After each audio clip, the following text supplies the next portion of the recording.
નવી નવી રેસીપીઓ જોવા માટે મારી ચેનલ હર્ષા કુકિંગ ગુજરાતીને સબસ્ક્રાઇબ કરો અને લાઈક પણ આપો. હર્ષા કુકિંગ ગુજરાતી ચેનલમાં આપનું સ્વાગત છે. આજે આપણે બનાવીશું કાઠિયાવાડી ટેસ્ટનું ગુવારનું શાક. આ ગુવારનું શાક આપણે ગુવાર અને ઢોકળીનું બનાવવાના છીએ. તો ચાલો બનાવીએ ટેસ્ટી મજેદાર કાઠિયાવાડી ટેસ્ટનું ગુવાર ઢોકળીનું શાક.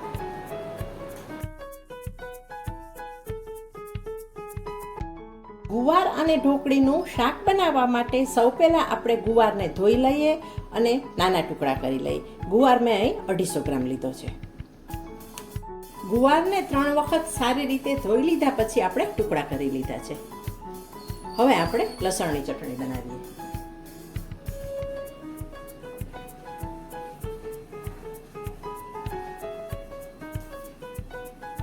છ કળી લસણની ઉમેરીએ. તમે જે રીતે લસણ વધારે ઓછું ખાતા હો અને તીખું ખાતા હો એ પ્રમાણે ચટણી બનાવી શકાય. મીઠું ઉમેરીએ એટલે લસણ તરત છૂંદાઈ જાય.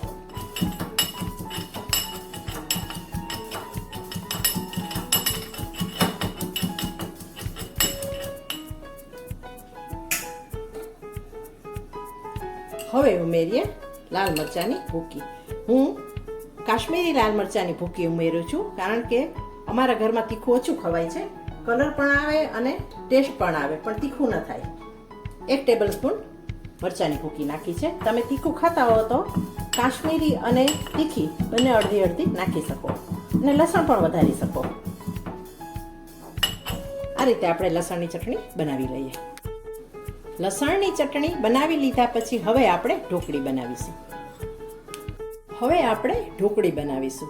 ઢોકળી બનાવવા માટે અહીં મેં અડધી વાટકી ચણાનો લોટ લીધો છે અને અડધી વાટકી ઘઉંનો લોટ લીધો છે. બંને લોટ સરખા જ લેવાના છે. તેમાં ઉમેરીએ આપણે 1 પિંચ સાજીના ફૂલ,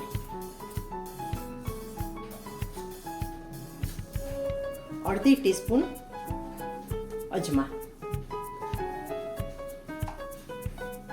સ્વાદ મુજબ મીઠું,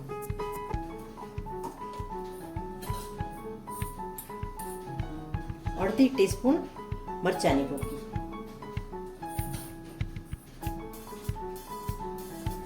અડધી ટીસ્પૂન હળદર,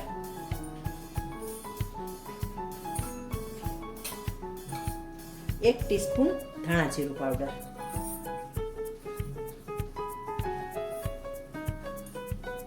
ચૂટકી હિંગ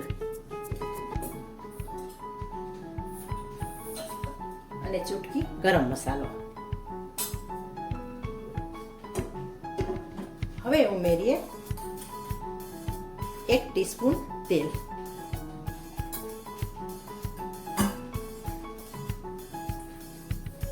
હાથેથી મિક્સ કરી લઈએ અને પાણી નાખીને આપણે લોટ તૈયાર કરી લઈએ.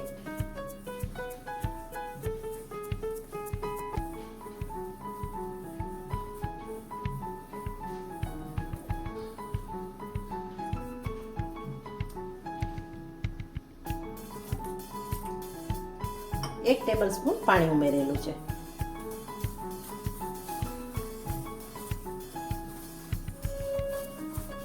જેમ જરૂર પડે તેમ તેમ આપણે પાણી ઉમેરતા જવાનું છે. એકી સાથે બધું પાણી નથી નાખી દેવાનું.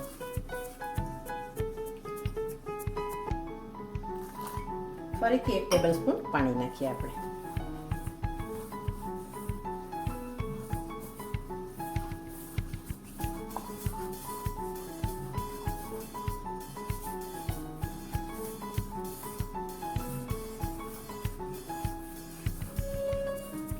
આ રીતે મસળી અને એક સમાન એક સરખો આપણે લોટ બાંધી લેવાનો છે. હજી થોડા વધુ પાણીની જરૂર છે. 1 ટીસ્પૂન ફરીથી પાણી નાખ્યું છે. 2 ટેબલ સ્પૂન અને 1 ટીસ્પૂન.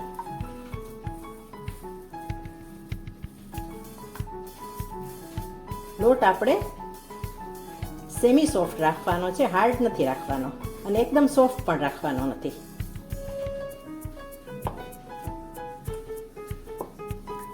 લોટને સારી રીતે મસળી લેવાનો છે. બધું સારી રીતે મિક્સ થઈ જાય. ત્યાર પછી હાથને આપણે તેલવાળો કરીશું. ફરીથી લોટને આપણે મસળી લેશું.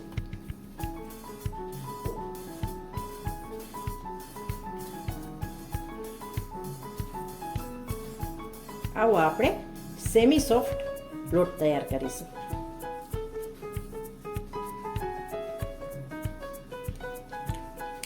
હવે આ લોટમાંથી આપણે ઢોકળી બનાવીશું. હાથમાં થોડું તેલ લઈ લઈએ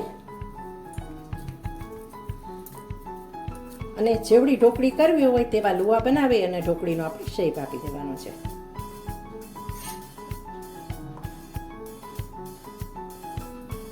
મોટી ફાવતી હોય તો મોટી ઢોકળી ઘરમાં, અને નાની ખાવી હોય બધાને તો નાની ઢોકળી આ રીતે બનાવી શકાય. આ શાક આપણે કુકરમાં બનાવવાના છીએ એટલે ચડી પણ જશે એકદમ સરસ રીતે.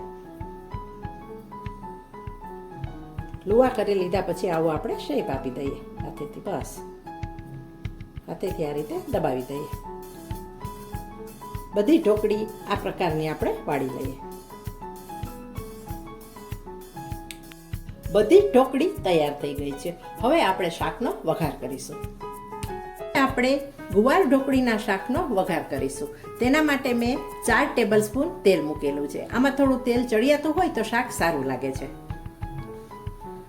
તેલ ગરમ થાય એટલે આપણે 1 ટીસ્પૂન અજમા નાખી દઈએ અને સાથે 1 ટીસ્પૂન રાઈ. અજમા અને રાઈ બંનેનો આપણે સાથે વઘાર કરીશું, બંનેનો ટેસ્ટ આવે.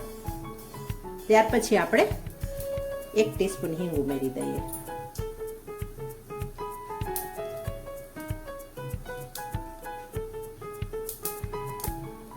લીલા મરચાના ટુકડા,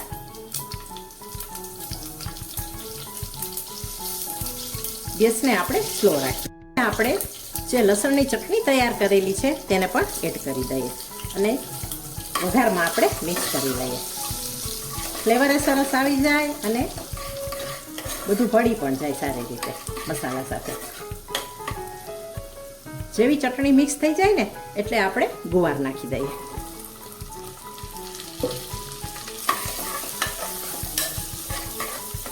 એકદમ સરસ સુગંધ આવે છે આખા કિચનમાં, અજમાની, લસણની.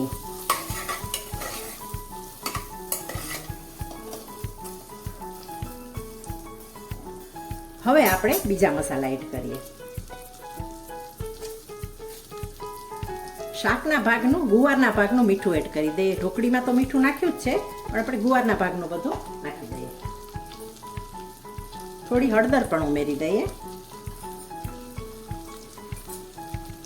ધાણા જીરું પાવડર ઉમેરી દઈએ. થોડો ગરમ મસાલો ઉમેરી દઈએ. ફરીથી બધું મિક્સ કરી લઈએ એટલે મસાલા ગુવારમાં સારી રીતે ચડી જાય. આ રીતે થોડી વાર આપણે હલાવતા રહીએ. શાકની અંદર 1/2 ટીસ્પૂન કાશ્મીરી મરચાંની ભૂકી એડ કરી દઈએ એટલે સરસ કલરફુલ શાક બને. ખાવાવાળાને પણ ભાવે અને થાળીમાં પીરસાય તો સરસ લાગે.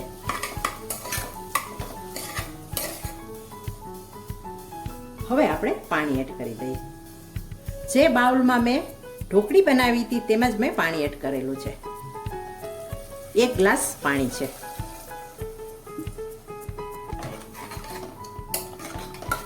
પાણી ઉમેર્યા પછી મિક્સ કરી લઈએ. શાકની અંદર જે પાણી નાખેલું છે તે ઉકળવા માંડે એટલે આપણે એક પછી એક ઢોકળી એડ કરતા જઈએ. ઢોકળીને આપણે ઉપર આ રીતે મૂકી દેવાની છે.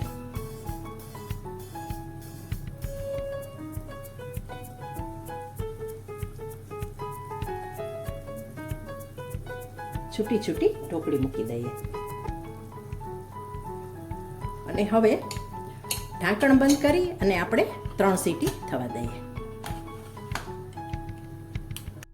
3 સીટી થયા પછી અને કુકર ઠંડુ થઈ ગયા પછી હવે આપણે ખોલી લઈએ.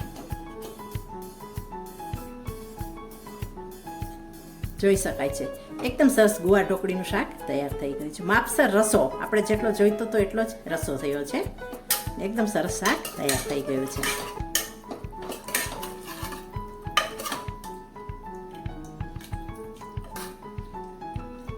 હવે આ શાકની આપણે સર્વિંગ કરીશું. કાઠિયાવાડી સ્ટાઇલનું રોટલા સાથે ખાવાની મજા પડી જાય તેવું લસણવાળું ચટપટું તીખું તમતમતું ગુવાર ઢોકળીનું શાક બનીને તૈયાર થઈ ગયું છે. હવે મળીશું આવી જ એક નવી રેસીપી સાથે. ત્યાં સુધી રજા આપશો. Thanks for watching.